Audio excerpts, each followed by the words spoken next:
Hi friends, welcome to my channel. అందరు బాగున్నారా? మేము కూడా బాగున్నాం. ఇది ఎట్లా తెలుసా అండి, ఇట్లా దంచుడు. ఇది పెళ్ళిళ్ళలో షోగా దంచేది కాదండి. ఇది వడ్లు బియ్యం దంచుతుండ్రండి. వడ్లను దంచితే బియ్యం తయారైతే తెలుసు కదా. ఇప్పటి వాళ్ళకైతే తెలియదు, దాదాపు ఒక 40-50 ఇయర్స్ ఉన్న వాళ్ళకైతే తెలుస్తుంది, కానీ ఇప్పటి పిల్లలకైతే ఎవరికి తెలియదు ఇట్లా వడ్లు దంచడం అంటే.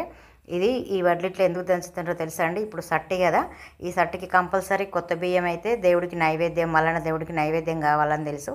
మాది సట్టిలో దండివారం అండి. దండివారానికి అయితే కంపల్సరీ కావాలి కనుక ఈ కొన్ని వడ్లు ఇక్కడ మిల్లులో పట్టరు కనుక వీళ్ళైతే మా ఇంటి ముందు వీళ్ళు ఏం చేస్తుండ్రంటే వడ్లు తీసుకొచ్చుకొని బియ్యాన్ని ఇట్లా వడ్లు 2 సార్లు దంచి చెరిగితే ఇట్లా బియ్యం అనేది అయితే అవుతుంది. ఇప్పుడు ఒకసారి దంచి చెరిగి దానిలో నుండి నూకలు పొట్టు తీసేసి ఈ వడ్లను అయితే మళ్ళీ దంచుతారండి. 2 సార్లు దంచితే మెరుగలు కూడా, అంటే బియ్యంలో ఉన్న వడ్లను అయితే మెరుగలు అంటారు కదా, కొందరికి అవి కూడా తెలివై ఇట్లా 2 సార్లు ఈ వడ్లను అనేది దంచితే ఈ పొట్టు అనేది పోయి, అంటే తెలుపు అంటే తెల్లగా కావండి బియ్యం అవుతాయి, కానీ మనకు పైపొర అనేది పోదు. దీనిలో మనకు ఈ పైపొర పోకుండా దీనిలో డి విటమిన్ అనేది ఎక్కువగా ఉంటుందండి. ఇప్పటి వాళ్ళకైతే ఇట్లా దంచుడు తెలియదు, ఈ డి విటమిన్ ఉన్న బియ్యము తెలియదు. ఇప్పుడు షాపులలో కొనుక్కొచ్చుకుంటుండ్రు దంపుడు బియ్యం అనేది, కానీ పూర్వకాలంలో ఇట్లా మంచిగా దంచుకొని ఇళ్ళల్లోనే దంచుకొని తినేవాళ్ళు. ఇప్పుడు దాదాపు వడ్లు మిల్లికి పట్టించినా కూడా ఏం చేస్తుండ్రంటే